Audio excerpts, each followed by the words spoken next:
Hello everyone, welcome back to our channel. मेरी पूरी cookie spot family, सभी लोग कैसे हो? आशा करती हूँ आप सभी एकदम स्वस्थ हो और अपने घरों में सुरक्षित हो। और दीपावली की खरीदारी की भी तैयारी हो रही होगी ना। आज का जो वीडियो है, कोई रेसिपी शेयर नहीं करने वाली हूँ। मैं आपके साथ एक रिक्वेस्टेड वीडियो शेयर कर रही हूँ। बहुत बार जब भी मेरे चैनल पर न्यू मेंबर्स आते हैं तो मेरे कुकवेयर्स के बारे में जानना चाहते हैं, तो फिर मैं हर बार रिप्लाई में बताती हूँ या कई बार कमेंट्स नहीं कर पाती हूँ तो वीडियोस में बताती हूँ। तो मुझे कमेंट्स आए हैं कि आप अपने कुकवेयर्स दिखाएं, सारे किचन कुकवेयर के बारे में डिटेल जानकारी दें, क्योंकि दीपावली में बर्तनों की होगी खरीदारी। और जब हम कुछ भी खरीदते हैं किचन के लिए या घर के लिए तो हमें ऐसा लगता है कि हम वो चीज खरीदें जिसे हम आंख बंद करके खरीद सकते हैं और फुल कॉन्फिडेंस रहे कि हाँ, ये चीज हम जो खरीद रहे हैं भले ही वो महंगी क्यों ना हो, चीज अच्छी होनी चाहिए, है ना। हर कोई यही सोचता है। तो मैं आपको एकदम ऑनेस्ट रिव्यू दूंगी जितनी भी मेरे कुकवेयर है। इसीलिए आज किचन में बर्तनों की बारात लगी हुई है, वो भी खाली बर्तन है। ऐसा नहीं कि इसमें कुछ कुकिंग की गई हो। तो आपके साथ रेसिपी शेयर करूंगी। मैं शुरू करती हूँ अपने सारे कुकवेयर के बारे में डिटेल्स रिव्यू देना। तो ये मैंने निकाल के रखे हैं सारे कढ़ाई और तवा जो मेरी किचन में है कुकवेयर्स, और एक एक करके मैं सारी डिटेल्स दूंगी। साथ में एक पतीला भी है जिसके बारे में अक्सर व्यूअर्स पूछते हैं। और यहाँ पर मेरे बैठने की तो जगह ही नहीं मिल रही है, तो मैंने अपने बैठने के लिए अब जगह बना ली है। बीच में बैठ गई हूँ, चारों तरफ मेरे बर्तन, कढ़ैया, कुकर, तवा सब रखा है। तो शुरू करती हूँ मैं कुकर से। मेरे पास शुरुआत से ही एल्यूमिनियम का कुकर था, लेकिन काफी सालों से हम लोग एल्यूमिनियम यूज नहीं कर रहे हैं। तो ये मैंने न्यू लिया है कुकर। इसमें 5 लीटर का कुकर है। ये बटरफ्लाई ब्रांड है, बटरफ्लाई। और इसके साथ एक लिड है और 2 कुकर है। जैसे ये 5 लीटर का कुकर है और ये 3.5 लीटर का कुकर है। 2 कुकर सेट ऑफ 2 3300 का था। 3 साल पहले लिया था और इसी घर में रहते थे हम तब। मेरी पड़ोस में एक फ्रेंड है, भाभी जी बोलती हूँ, उनके साथ मार्केट गई थी तो भुसावल में ही मार्केट से स्टील की शॉप से खरीदा था ये 3300 रुपए का 2 कुकर। इसके साथ में है स्टेनलेस स्टील ये लिड। इससे पहले मेरे पास इंडक्शन बेस्ड एल्यूमिनियम के 2 कुकर हैं, क्योंकि मैं करीब 8-9 साल हो गए इंडक्शन रेगुलर यूज करती हूँ। तो जब मैंने इंडक्शन लिया था तभी से मैंने इंडक्शन बेस्ड एल्यूमिनियम का लिया था, प्रेस्टीज का कुकर। वो मैंने रखा हुआ है। कभी कभी पॉपकॉर्न बनाती हूँ ना बच्चों के लिए, तब वो पुराने कुकर का यूज करती हूँ। वरना ये मेरा 3.5 लीटर का कुकर और ये 5 लीटर का cooker set of 2 3300 stainless steel, ये स्टील का ही है। और मैं ज्यादातर स्टील के जो कुकर हैं, कढ़ाई, इंडक्शन में यूज करती हूँ। इंडक्शन में सबसे अच्छी बात होती है जो मुझे पसंद है, बर्तन जलते नहीं है। इसीलिए मुझे एक्सपीरियंस नहीं है कि ये कुकर गैस में जलते हैं कि नहीं। रेयर ही कभी एक आध बार मैंने गैस में यूज किया होगा। ऑलमोस्ट ऑल टाइम मैं इंडक्शन में यूज करती हूँ स्टील की कढ़ाई या कुकर। तो कभी भी जले नहीं है, कभी मैंने इनको घिसा नहीं है, कभी मुझे ऐसे घिस कर रगड़ कर साफ करने की जरूरत नहीं होती है। तो आप मार्केट में या ऑनलाइन देख सकते हैं, किसी अदर ब्रांड का भी ले सकते हैं। ये बटरफ्लाई करके है, महाराष्ट्र में मतलब मिलता है। ये कुछ कुछ चीजें होती हैं, कुछ नाम ऐसे होते हैं जो स्टेट में स्पेसिफिक मिलते हैं। तो ये सभी जगह मिलता है कि नहीं, लेकिन मैंने चेक किया था एक आध बार, तो ऑनलाइन भी मिलता है। फिर किसी ने मुझे एक बार ये भी बताया था, किसी व्यूअर ने जो गैस यूज करती हैं, उन्होंने कहा था कि ये जो बटरफ्लाई का कुकर है हैंडल बहुत नजदीक होता है। तो ये बात भी मुझे याद आई तो मैं बताना चाहूंगी। ये नजदीक में है ना, जैसे बॉडी और ये, तो जब हम गैस में इसको हीट करने के लिए रखते हैं तो उन्होंने मुझे बोला था कि इसका जो हैंडल बहुत छोटा है, हैंडल बॉडी से काफी छोटा है, थोड़े से लंबे नहीं है, तो ये गर्म हो जाता है। उन्होंने ऐसा बोला था कि गैस में बटरफ्लाई का कुकर यूज करने से हैंडल बहुत जल्दी गर्म हो जाता है, क्योंकि जब ये पूरा कुकर हीट होता है तो यहाँ पर भी गर्माहट आ जाती है। तो आप जब भी लें कोई भी चीज तो इन छोटी छोटी बातों को देख करके ख्याल में लें। दूसरी बात करते हैं कढ़ाई की। ये है मेरी स्टेनलेस स्टील कढ़ाई विनोद की कढ़ाई है। ये अमेज़न से ऑनलाइन ली थी। इसके साथ स्टेनलेस स्टील लिड है, काफी हैवी और अच्छा है। और भी दूसरे बर्तनों में इसको यूज कर सकते हैं। ये विनोद की ये कढ़ाई है जो कि इंडक्शन बेस्ड है।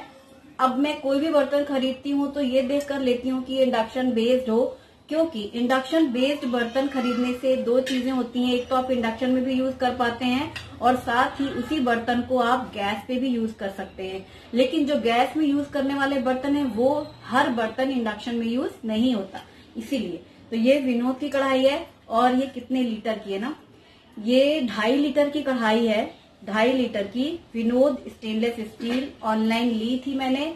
और इसकी प्राइस 2200 के करीब थी, मतलब 2500 के अंदर में थी। ये 2200 के करीब थी, मुझे जो याद आ रहा है। थोड़ा टाइम हो गया ना, 1-1.5 साल हो गया इसको लिया हुआ, तो एग्जैक्टली प्राइस नहीं है, क्योंकि ऑनलाइन में हो या मार्केट में कुछ प्राइजेस कम ज्यादा हो जाते हैं। बट ये विनोद की कढ़ाई है और ये मुझे बहुत पसंद है, बहुत अच्छी है।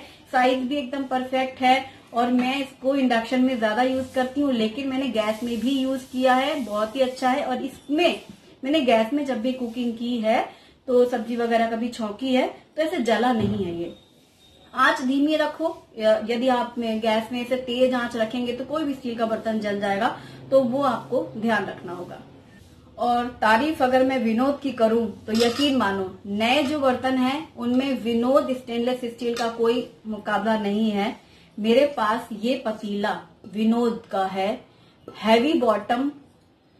इंडक्शन मेरा सबसे पहला इंडक्शन जो मेरा भतीजा शौर्य 8 साल से ऊपर हो गया तब का था, और तभी लखनऊ से मैंने इंडक्शन लिया था। भाई के पास गई थी जब शौर्य हुआ था, तभी ये पतीला और वो प्रेस्टीज का कुकर और इंडक्शन ये पूरा सेट लिया था। तो ये 8 साल से ऊपर हो गया। इसमें मैं रेगुलर घी बनाती थी। अभी फिलहाल वो विनोद की कढ़ाई में शुरू कर दिया बनाना, लेकिन मैंने सब दिन इसमें ही घी बनाया 8-9 साल। जलता नहीं है, हैवी बॉटम है। इस पतीले की जगह दूसरे और पतीले आते हैं विनोद में, भगोने, पतीले और कढ़ाई जितनी भी है, हैवी बॉटम रहती है, फ्लैट बॉटम है, इंडक्शन बेस्ड है। इन्हें आप इंडक्शन में यूज करो या गैस में यूज करो, सब्जी छौंको, पकाओ, दूध उबालो, ये मल्टीपर्पज काम आते हैं। या खाना कुकर में बनाया है तो आप पलट के भी रख सकते हैं, इसको आप गर्म करके डाइनिंग टेबल में भी यूज कर सकते हैं। और इसके साथ ना ग्लास का लिड था, बहुत सुंदर, बहुत हैवी और बहुत अच्छा था। लेकिन एक बार मेरे से गलती हुई, बर्तन धुल के मैं जो काउंटर टॉप में फैला के रखती हूँ ना धो मांज के बारात, तो वो स्लिप कर गया था। अब वो इतनी हाइट से गिरा, इसी घर में गिरा था। इडली सांभर बना था उस दिन रात में, जल्दी जल्दी शूटिंग भी थी, काम करने में लगी थी, तो वो गिर गया ना, तो कांच का वो टूट गया उसका लिड। बट इसका लिड बहुत अच्छा था, साथ में इसकी लिड थी। और ये है मल्टीपर्पज पतीला, इसे कढ़ाई, हांडी कुछ भी कह दो, और बहुत बढ़िया है। इसलिए अगर इस दिवाली आप कोई भगोना, पतीला, कढ़ाई कुछ भी लेना चाहते हैं तो आप विनोद स्टेनलेस स्टील पे जा सकते हैं बिंदास। महंगे होती हैं चीजें, लेकिन लेने के बाद आपको कभी भी पछतावा नहीं होगा। और बात मल्टीपर्पज पतीले की चल रही है तो एक ये बहुत ही अच्छा है, ये मैंने अभी न्यू लिया है, हाल फिलहाल शायद 3-4 महीने पहले। ये हार्ड एनोडाइज्ड आयोडाइज बोलने वाली थी मैं, हार्ड एनोडाइज्ड एक मटेरियल है, उसका है ये। इस मटेरियल में ना हांडी आती है विनोद की, बहुत प्यारी। जो मेरी फ्रेंड है भाभी जी, उनके पास है वो हांडी इसी मटेरियल में। इसकी कढ़ाई विनोद की बहुत अच्छी आती है। और ये विनोद का नहीं है, इसीलिए मैं बता रही हूँ, ये इंडक्शन बेस्ड है। इसमें कोई ब्रांड नेम नहीं लिखा है, लेकिन मैं इसको सिर्फ दूध उबालने में यूज करती हूँ। जब से मैंने ये भगोना आया है ना, इसको धो मांज के रख के दूध इसी में उबालती हूँ। जबकि स्टील का एक भगोना है मेरे पास ऑलरेडी 2 लीटर का, और चूंकि हम इकट्ठा दूध उबालते हैं एक ही बर्तन में, तो मैं इसमें उबालती हूँ। चिपकता नहीं है दूध, मलाई ऐसे नीचे लगता नहीं है। ये इंडक्शन बेस्ड है और इसे मैं गैस पे ही हमेशा दूध चढ़ाती हूँ, क्योंकि इंडक्शन में मैं दूसरे काम कर रही होती हूँ, तो मैं इसको खूब यूज कर रही हूँ अच्छे से। दूध के लिए ना ये बहुत बढ़िया चीज है। और जो हांडी बता रही हूँ मैं, इसी हार्ड एनोडाइज्ड मटेरियल में जो आती है, उसमें भी बहुत अच्छी चीज होती है कि आप कढ़ी छौंक दो डायरेक्टली गैस में हीट करके, या कोई चीज आपको उबालनी पकानी है वो कर सकते हैं, सब्जी छौंक सकते हैं। और इसकी जो कढ़ाई भी आती है बड़ी सी, जैसे अभी मेरे पास एक दूसरी कढ़ाई है, मैं दिखाऊंगी, इस तरीके की कढ़ाई आती है। ये भी हार्ड एनोडाइज्ड है, मतलब विनोद में आती है। तो यदि आप लेना चाहें तो आप देख सकते हैं। इसकी खासियत पूछेंगे आप तो नॉन स्टिक में क्या होता है जब आप स्टील का कोई कलछी वगैरह यूज करते हैं तो उसमें स्क्रैचेस पड़ जाते हैं, पॉलिश निकलने लगती है। नॉन स्टिक में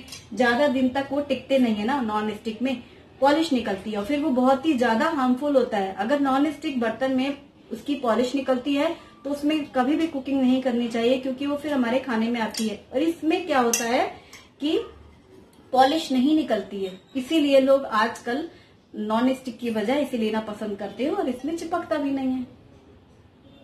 और इसकी प्राइस याद नहीं है, ऑनलाइन था शायद 700-800 के करीब था, ये 700 था करीब ये। चलो अब तवा की बात करते हैं।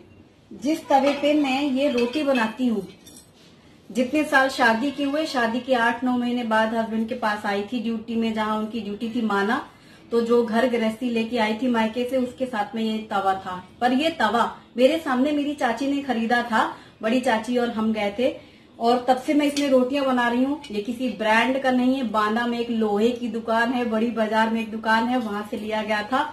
और चूंकि लोहा लड़की को नहीं देते हैं तो इसलिए बाकी सारे बर्तन जो खरीदे गए थे, तो ये मेरे पर्स में से पैसे निकाल के दिए थे मैंने। और मुझे अच्छे से याद है ये कोई 90 या 100 रुपए का तवा था, और 21 साल पहले की बात है। तो 20 साल तो समझो इसको हो गया, क्योंकि 21 साल शादी की हुई, अगर मानो मैं 8-9 महीने बाद आई भी होंगी। 20 साल से इस तवे को मैं यूज कर रही हूँ, रोटी, तवा, चिल्ले सब मैं इसमें बनाती हूँ। और ये 100 रुपए का तवा था, मतलब 100 से ऊपर नहीं था। ये हैंडल भी उन्होंने ही लगा के दिया था, ये जो लोहे की ऐसे लगी थी ना, ये बस थी नुकीली नुकीली सी। फिर पसंद किया तो चाची ने बताया कि ये हैवी वाला लो, ये खराब नहीं होगा, जल्दी घिसेगा नहीं, ऐसे वैसे करके फिर ये वजन में लिया गया था लोहे का तवा।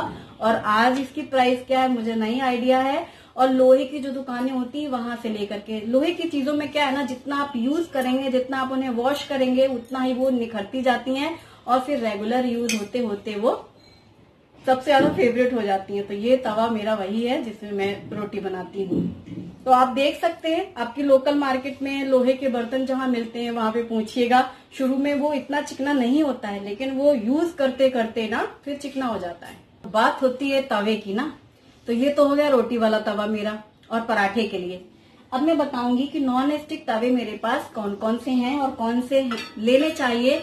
सबसे बड़ा सवाल होता है जब भी डोसे की रेसिपी शेयर करो कि डोसे के लिए कौन सा तवा लें। डोसे के लिए आज की तारीख में हॉकिंस फ्यूचरा तवा का कोई मुकाबला नहीं है। वो बात अलग है कि आप अगर लोहे का तवा लेना चाहें डोसे के लिए। नॉन स्टिक 2 तवे हैं ये मेरे पास, एक तीसरा भी था वो भी रखा है, उसकी पॉलिश खराब हो चुकी है, वो मैं भी यूज नहीं करती क्योंकि वो हो गया 18-20 साल यूज करते करते। ये हाल फिलहाल में यूज करती हूँ ये दोनों नॉन स्टिक तवा। लेकिन फ्यूचर मैंने एक बार गिफ्ट किया है, लिया और बहुत बहुत पसंद आया। इत्तेफाक से उसी समय गिफ्ट देना था कहीं, तो फिर वो हमने दिया। और जो यूज कर रही हैं मेरी फ्रेंड, उन्होंने उसकी बहुत तारीफ की, हमेशा तारीफ करती हैं कि वो बहुत ही बढ़िया है, उसका कोई मुकाबला नहीं है। यदि आप नॉन स्टिक में तवा लेना चाहते हैं तो आप फ्यूचरा का लेना। हॉकिंस फ्यूचरा करीब 1100-1200 के आसपास मिलता है, लेकिन एक बार आप ले लेंगे ना, जब भी डोसे बनाएंगे आपको मजा आ जाएगा। और ये मेरे चूंकि पहले के हैं, पाचोरा में लिया था हमने ये वाला, और ये भी, तो ये यूज हो रहे हैं। एक्चुअली ये तवा तुमने परचेज किया था, एक निर्लॉन का है और एक उसका है, क्या नाम है इसका, हाँ ये निर्लॉन का सेट, ये कढ़ाई और ये तवा और साथ में कुछ और था, ये मुझे गिफ्ट मिला था। ये कढ़ाई और ये तवा बेटर बटर ऐप में जब मैं कुकिंग रेसिपी शेयर करती थी तो एक बार कंपटीशन में मुझे प्राइज मिला था। तो ये तवा, ये देखो निर्लॉन का ही है निर्लॉन का तवा और निर्लॉन की कढ़ाई, ये सेट हमें मिला था गिफ्ट में, तो इसलिए मुझे इसकी प्राइस नहीं पता। लेकिन देखो निर्लॉन की जो कढ़ाई है, जबकि मैं बहुत रेयर यूज करती हूँ, कम ही यूज करती हूँ, फिर भी इसकी पॉलिश थोड़ी सी डाउन लग रही है ना, जबकि मैं सिर्फ नायलॉन स्क्रब यूज करती हूँ, कभी मैंने इनको घिसा नहीं है, लेकिन पॉलिश में शिकायत है। ये तो शायद एक आधी बार यूज हुआ होगा। और वो जो तवा है वो हमने खरीदा था। तो ये है नॉन स्टिक तवा और कढ़ाई। और अगर आप नॉन स्टिक नहीं लेना चाहते हैं, फ्यूचरा हॉकिंस नहीं लेना चाहते हैं, कास्ट आयरन तवा लेना चाहते हैं, कास्ट आयरन तवा है मेरे पास, मैंने पहले भी वीडियो में बोला था डोसे के लिए। ये तवा कास्ट आयरन है, मस्त हैवी है, और कास्ट आयरन की जो खासियत होती है वो आज के लोग जानते ही होंगे। इसकी मेरे पास कढ़ाई भी है, बहुत हैवी है, देख रहे हो ना बिना चक्के हालत उठाने में। ये बहुत हैवी है, बड़ी है। कभी पत्ता गोभी, अभी सीजन शुरू होगा, पत्ता गोभी मटर की सब्जी जब भी मैं बनाती हूँ ज्यादातर इसमें बनाती हूँ, क्योंकि ये बड़ी सी है और पत्ता गोभी काटने में खूब सारा हो जाता है ना, फूला फूला, तो इसमें ज्यादातर विंटर्स में बनाऊंगी मैं। भिंडी फ्राई भी कई बार बनाती हूँ इसमें। कुछ रेयर सूखी सब्जियां जितनी बनाती हूँ तो कभी कभी मुझे याद आ जाती है इसकी, तो मैं निकाल लाती हूँ। एक्चुअली ये धुलने मांजने में हैवी बहुत पड़ती है ना, इसलिए इसको कोने में रखी हुई थी, अभी निकाला मैंने तो याद आता अच्छा ये भी है। इस तवे को मैंने डोसे की वजह से लिया था। ये जिस्टा का कास्ट आयरन तवा है। मैंने एक बार बोला था कि जब भी मैं डोसा फैलाती हूँ, डोसा तो खूब मस्त फैल जाता है, साइड से पूरा निकल भी जाता है, यहाँ सेंटर में आके चिपक जाता है ये जो है, और बीच से जो डोसा फट गया वो देखने में प्लेटिंग में मजा नहीं आता। भले साइड से कट जाए तो चल जाता है, छोटा हो जाएगा डोसा, लेकिन सेंटर में जब कट लग जाती है मजा नहीं आता। इसलिए मैं उसको नॉन स्टिक को यूज करती रहती हूँ या फिर लोहे वाला रेगुलर तवा। बट है ये जिस्टा कास्ट आयरन तवा। ये तवा और ये कढ़ाई, ये दोनों ही जिस्टा कास्ट आयरन की हैं। तो आप ऑनलाइन देख सकते हैं, प्राइस कम ज्यादा हो जाते हैं। ये करीब हो गए तो 1.5-2 साल हो गए, इसी घर का ही है लेकिन 2 साल हो गए हैं करीब। तो आप प्राइस चेक कर लीजिएगा, तवा और कढ़ाई। इस कास्ट आयरन तवा के बारे में मैं एक सजेशन देना चाहती हूँ कि जब भी आप लेना तो जो ये इस तरीके का सेंटर में थोड़ी सी गहराई है ना, ऐसा मत लेना। इसमें एक फ्लैट भी आने लगे हैं, स्मूथ फ्लैट, वो वाला लेना। उसमें क्या बीच में से गड्ढा नहीं होगा तो आपका डोसा खराब नहीं होगा, जैसा कि मैं कह रही हूँ। या मे भी इसको रेगुलर यूज करने से शायद ये एकदम चिकना हो जाए और फिर इसमें ये शिकायत ना हो, पर डोसे बनने की नौबत महीने में एक बार आती है तो ये रखा रह जाता है। और डेली में वो रोटी वाला तवा यूज करती हूँ, तो शायद इसकी वजह से भी हो सकता है। या फिर मुझे कमेंट सेक्शन में बहुत से लोगों ने बताया कि प्याज घिसेंगे, तेल लगा के प्याज घिसें तवे पे तो डोसा चिपकता नहीं है। तो आप ये सब चीजें कर सकते हैं, बट फिर भी मैं कहना चाहूंगी जो फ्लैट वाले आने लगे ना वो लेना आप, ताकि डे 1 से शुरू हो जाए बनाना, है कि नहीं। डोसा जब चीज आती है तो लगता है ना शुरू से ही अच्छी चीज मिले हमारे पास, अच्छा ही हम बनाए इसलिए। और कास्ट आयरन की कढ़ाई ये है बड़ी, बट मुझे ऐसा लगता है मैंने अगर छोटी ली होती ना तो ज्यादा अच्छा होता। कास्ट आयरन में एक छोटी सी कढ़ाई आती है सेम इसी शेप में, तो उसमें थोड़ा सा भी तेल डालो तो ऊपर तक आ जाता है, फ्राई करने के लिए बहुत अच्छी होती है। वो मैंने देखा है कहीं, पर मेरे पास नहीं है। यदि आप कास्ट आयरन की कढ़ाई लेना चाहें तो थोड़ी छोटी वाली लीजिएगा, वो फ्राई करने के लिए बहुत अच्छी चीज है। और इसको ना मेंटेन करने में कुछ दिन आपको शुरू में कास्ट आयरन में प्याज भूननी होगी। उससे क्या होगा, जो कालापन होता है, जो इसमें जिंक चिपका हुआ है, जंग जैसी लगी होती है, वो पूरी निकल जाती है। या आप नींबू दही ऐसी चीजों को मल के रखें, उससे फिर इनको मेंटेनेंस के लिए थोड़ा सा तो केयर करनी पड़ती है। बाकी मैं अगले का भी वीडियो में बताऊंगी ना। चलो अभी औकी के बर्तन दिखाती हूँ। और देखो आज जो हार्ड एनोडाइज चला है, जब वो तवा जो मैं बताती हूँ ना बड़ी चाची के साथ लिया था, वैसा ही ये सेट। इसका एक फ्राइंग पैन था, एक सॉस पैन था और ये कढ़ाई थी। 20 साल पुरानी है ये कढ़ाई। तब हार्ड एनोडाइज्ड कोई बला थी कि नहीं ये भी हमें पता नहीं था, बस ये पता था कि नॉन स्टिक का कोई सस्ता क्वालिटी है। ठेले पे थी, मतलब आप यकीन मानो कि ना मानो, ठेले में बांदा में, ठेले में ऐसे कई बार होते हैं ना त्योहारों के टाइम पे कुछ लोग बेचने आते हैं। तब हमारी नई नई घर गृहस्थी हुआ करती थी माना में जब हम रहते थे। तो एक बार मैं बांदा गई तो बड़ी चाची के साथ मार्केट में हम लोग किसी शॉपिंग के लिए गए, तो ठेले में ब्लैक कलर की इन बर्तनों की दुकान लगी थी। सस्ते सस्ते, मतलब पर आइटम था 50 रुपीज, 60 रुपीज या मैक्सिमम 100 रुपीज रहा होगा उस टाइम पर। तो फिर बड़ी चाची ने कहा मीनू ले लो, तुम्हारे लिए अच्छे हैं, छोटे छोटे से हल्के हल्के हैं। तो ये कढ़ाई ली थी, एक फ्राइंग पैन लिया था जिसमें मैंने बहुत सालों यूज किया, थोड़ा सा उसमें छेद हो गया तो वो यूज नहीं किया, और एक सॉस पैन था चाय दूध के पतीले वाला।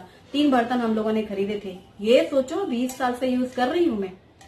आज के जमाने में वो हार्ड एनोडाइज्ड है, वही क्वालिटी है मुझे लगता है। ये देखो नॉन स्टिक नहीं है।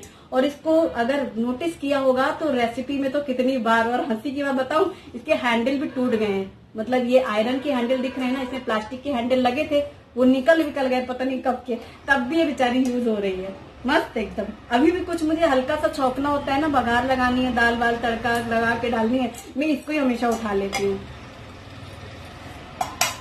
तो ऐसी चीजें कई बार सस्ती भी होती हैं जो मिलती हैं, वो भी कई बार महंगे महंगे बर्तनों को फेल कर देती हैं। और पता है ये इंडक्शन में यूज होता है। आज के जमाने का इंडक्शन, तब तो इंडक्शन था भी कि नहीं, मतलब मिलता भी था कि नहीं, हमें ये भी आइडिया नहीं था। और ये गैस में मैं पहले यूज करती थी, लेकिन ये बर्तन मेरा इंडक्शन में यूज होता है। ना कोई इंडक्शन बेस्ड है, ना कुछ, बस ये फ्लैट है, बॉटम फ्लैट होती है। तो इंडक्शन में सारे बर्तन यूज होते हैं, ये भी आपको मैं बता देना चाहती हूँ।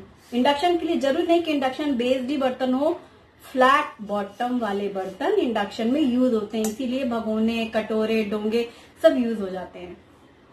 और जो पतीला मैंने दिखाया, दूध का पतीला, वैसा ही जिसमें लिखा है अमोल, अमोल नाम लिखा है, लेकिन विनोद की सेम डिट्टो ऐसी ही कढ़ाई आती है, इंडक्शन बेस्ड होती है, हार्ड एनोडाइज्ड कढ़ाई। इसमें आप कोई भी तरह की कुकिंग कर सकते हैं। जो मेरी फ्रेंड भाभी जी हैं, उनके पास इस हार्ड एनोडाइज की कढ़ाई है विनोद की, और वो मुझे, मैं देखती हूँ हमेशा उनके यहाँ वही यूज होता है, तो मैंने इसलिए ये ली थी। लेकिन ये विनोद नहीं है, पर आप देख सकते हैं ऑनलाइन मिलती है, और ये ऑनलाइन ही ली गई है। और अभी फिलहाल कोई 6-8 महीने पहले जब वो पतीला लिया था ना, तभी ये भी ली थी।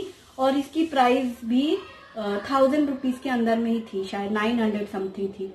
और वो विनोद में भी ऐसी मिलती है 1000 के करीब। लिड भी रहता है उसमें, इसमें लिड नहीं है, लेकिन उसमें लिड रहता है, तो आप चेक कर सकते हैं।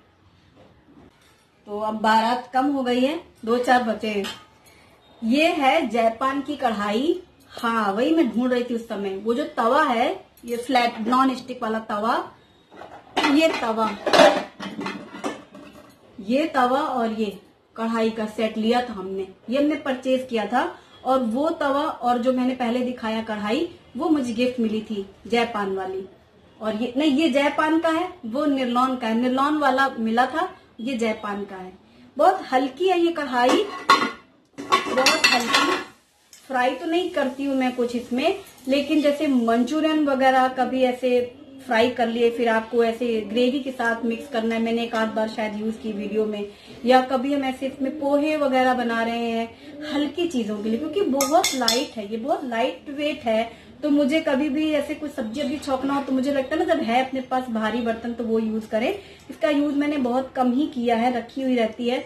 कभी कभार बच्चों ने कभी मैगी वगैरह बना ली, या फिर मंचूरियन फ्राई इसमें वो कर लिया, फ्राई कर लिया, कुछ इस तरह। रोटी का उपमा मैं कई बार बनाती हूँ, बासी रोटी का, वो इसमें छौंक लेती हूँ कि छोटी सी कढ़ाई है, थोड़ा सा तो बनाना है। जब क्वांटिटी के हिसाब से यूज करना होता है, तब मैं यूज करती हूँ जापान का कढ़ाई और तवा। ये सेट था, इसमें एक लिड है स्टील की, और वो लिड मैं और बहुत बर्तन में यूज करती हूँ। आपने अक्सर देखा होगा, जो ब्लैक कलर का टॉप लगा है और फ्लैट एकदम प्लेट जैसा ढकती हूँ ना, वो इसी कढ़ाई के साथ का है।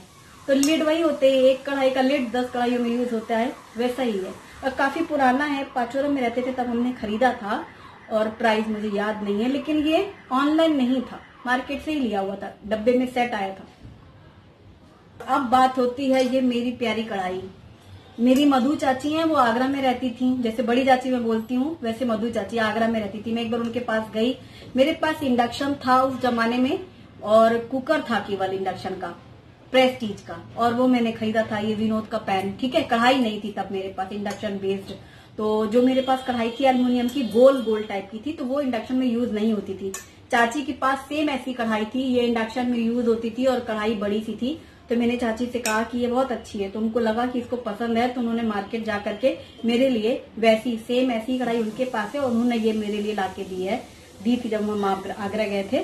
तो ये कितने की है तो मुझे कुछ पता नहीं, चाची लाई थी, और तब से मैं इसको बहुत सालों से यूज कर रही हूँ, चाची ने जब से ये दिया होगा। लेकिन जब से वो एल्यूमिनियम को बेचारे को तिरस्कार किया गया ना, तब से इसकी पूछ नहीं है ज्यादा। फिर मैं कभी कभी बस वो मक्खन गरम कर लेती हूँ, घी भी पकाने के लिए यूज किया होगा, या ज्यादातर दूध, मुझे बासुंदी बनानी होती थी, खीर बनानी होती थी इंडक्शन में, तो फिर मैं ये इंडक्शन बॉटम कढ़ाई है तो इसको यूज कर लेती थी। पर ये आगरा की है, और करीब 10 साल तो हो ही गया आराम से इसको यूज करते करते, क्योंकि तब हम पाचोरा में रहते थे, बच्चे बहुत छोटे थे, और चाची के घर गए थे, इतना बस मुझे याद है। मार्केट की है, तो आप देख सकते हैं। अब तो वैसे एल्यूमिनियम यदि आप लेना चाहें तो। और ये स्टेनलेस स्टील बिल्कुल हल्की फुल्की सस्ती मद्दी। एक बार ऑनलाइन में जैसे फोटो देखती हैं स्टेनलेस स्टील कढ़ाई, तब मेरे पास वो विनोद की कढ़ाई थी नहीं, और मुझे स्टेनलेस स्टील कढ़ाई लेने की बड़ी मतलब अंदर से थी कि मेरे पास स्टील की एक भी कढ़ाई नहीं, बड़ा शौक था। तो ये मैंने ऑनलाइन फोटो देखी और इतनी बड़ी कढ़ाई इतनी सस्ती, मुझे लग रहा है शायद 300 रुपए की थी ये कढ़ाई। तो सोचा 300 रुपए की स्टील की कढ़ाई इतनी बड़ी, चलो ले लेते हैं। मंगाया तो देखा तो ये हल्की थी, फ्लैट बॉटम है, तो ये इंडक्शन बेस्ड है। फिर मैंने सोचा जाने दो, 300 रुपए की है तो इतनी भी क्या वापस करना, रख लेते हैं, कुछ ना कुछ दूध उबालने के तो काम आएगी। कभी कोई ऐसी इमरजेंसी रही कि भाई इधर उधर बर्तन पड़े हैं या कभी कोई चीज गर्म करने के लिए। तो ये 300 में मुझे मिल गई थी ऑनलाइन कढ़ाई, तो ये मैंने रख ली। पर इसमें ऐसा नहीं है कि आप इसको रख के सब्जी छौंक लो, जल जाएगी।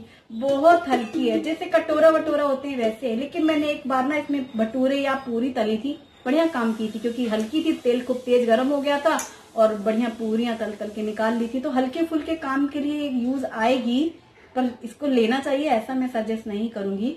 मैंने तो मतलब ले लिया था यूं ही, अब आ गई थी तो सोचा चलो रखे रहते हैं। दूध बॉईल करने के लिए बढ़िया है, बासुंदी के लिए भी बढ़िया, उठता रहेगा अपना। इंडक्शन बेस्ड है इसलिए मुझे ये पसंद आई थी। और हाँ, जब मैं रसगुल्ले बनाती हूँ ना, चमचम रसगुल्ले, तो मैंने कई बार इसमें उबालने के लिए रखा है, आपने वीडियो में देखा होगा। पनीर फाड़ करके फिर रसगुल्ले बनाए हैं, बंगाली रसगुल्ले, वो इसमें मैं बॉईल करती हूँ, क्योंकि इसमें खूब सारा पानी भर जाता है बढ़िया, और फिर उबलते रहते हैं रसगुल्ले। खुला है, फैला हुआ सा कढ़ाई है, इसमें ये बहुत अच्छी यूज होती है छेना बनाने में। और ये है हमारी किचन की रानी, किचन क्वीन, महारानी, कढ़ैया रानी हमारी, मेरे पूरे चैनल की फेवरेट। ये कढ़ाई कितने की है? मम्मी ने दी थी, शुभम जितने साल का है उतने साल का, क्योंकि डिलीवरी में मैं दोनों बच्चों मायके गई, वहीं से लड्डू बन बन के आए।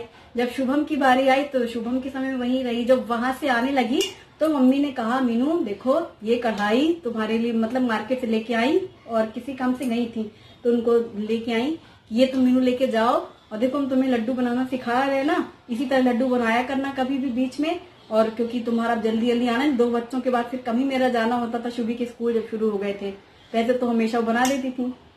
तो उन्होंने ये मुझे बड़े आस के साथ कढ़ाई दी थी कि मीनू इसमें आटा भूनेगी और मेवा तलेगी और लड्डू बनाएगी। तो मीनू ने कभी बनाए नहीं थे। हम सोचो पाचोरा रह लिए, ये कढ़ाई तब से रखी की रखी रह गई, और हम भुसावल आ गए, एक घर और किराए में रह चुके, हम इस घर में भी आ गए, वहां ऊपर टाण में रखा दी गई, क्योंकि हम इसको यूज ही नहीं करते थे, ये रखी की रखी थी। मम्मी के आने का समय हुआ, आपको याद होगा 2 साल पहले की बात है।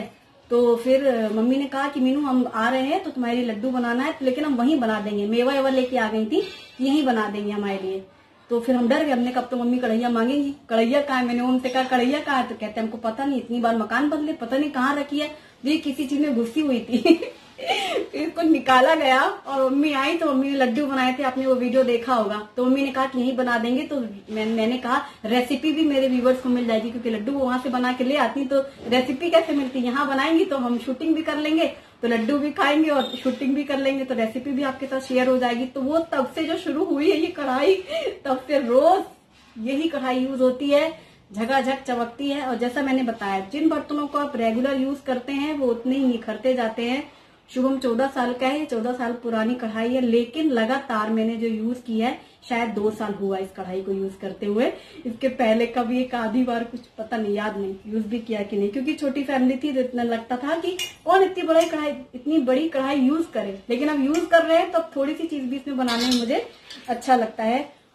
और इस कढ़ाई की खासियत, ये मिक्स मेटल है, ये बांदा में स्टील के बर्तन की शॉप से ली थी मम्मी ने। मैंने उनसे पूछा कि कहाँ से ली थी, तो कोतवाली, बांदा में कोतवाली एक मार्केट है, कोतवाली बाजार कहते हैं, जैसे हर शहर का अपना स्पेसिफिक होता है। वहां के कोतवाली बाजार के पास जितने भी बर्तनों की दुकान होती है, हर बर्तन की दुकानों में ये मिलती है। इसको कहते हैं गिलट की कढ़ाई बांदा में।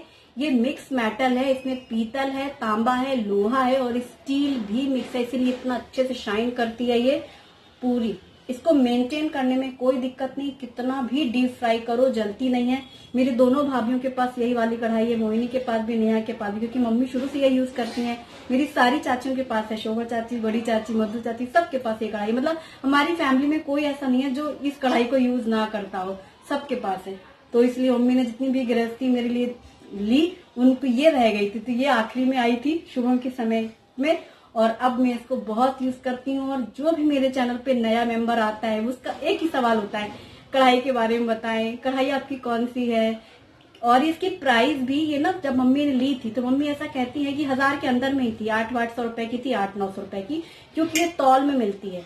ये जो मटेरियल है इसका एक पर्टिकुलर प्राइस होता है, जैसे चांदी कितने रुपए किलो, सोना कितने रुपए किलो, वैसे ही गिलट कितने रुपए किलो। तो जो मार्केट में रेट होगा कितने रुपए किलो, इसको तौल करके फिर जो इसकी प्राइस होती है प्लस मेकिंग चार्ज नॉमिनल, फिर इसकी कॉस्ट बनती है। तो मम्मी ऐसा कहती हैं कि तब मीनू ली थी तो 1000 के अंदर में थी, कोई 800-900 रुपए की रही होगी। अब मानो अगर महंगाई बढ़ गई है तो भी उनका कहना है कि 1200-1300-1400, बस इससे ज्यादा नहीं। तो आप ऑनलाइन भी यदि देखें, ये पीतल नहीं है, ब्रास नहीं है, ब्रास कढ़ाई नहीं है, उसमें बहुत गंदी स्मेल आती है कुछ भी आप कुकिंग करेंगे। इसमें किसी भी तरह की स्मेल नहीं होती, किसी भी तरह की। मतलब स्टेनलेस स्टील में आप पकाओ या इसमें पकाओ, कोई डिफरेंस नहीं है। तो और जब भी मैं बांदा जाऊंगी, मैं 2 साल से बांदा नहीं गई हूँ, मैं 2 साल से बांदा नहीं गई, और जब भी बांदा जाऊंगी तो ये काम जरूर करूंगी, उस शॉप में जा करके पूरा आपको डिटेल्स लूंगी और आपके साथ शेयर भी करूंगी, ठीक है। तो इस कढ़ाई के बारे में सबको मेरे चैनल पे चाहिए, सबका कहना है कि हमें भी ये कढ़ाई चाहिए, तो मैं जरूर आपके लिए बात करूंगी। तो फिर आज का कुकवेयर दुकान बंद करते हैं। वीडियो कैसा लगा, कौन सी कढ़ाई, तवा, कुकर आपको अच्छा लगा, मुझे कमेंट सेक्शन में जरूर बताएं। Thanks for watching, bye bye.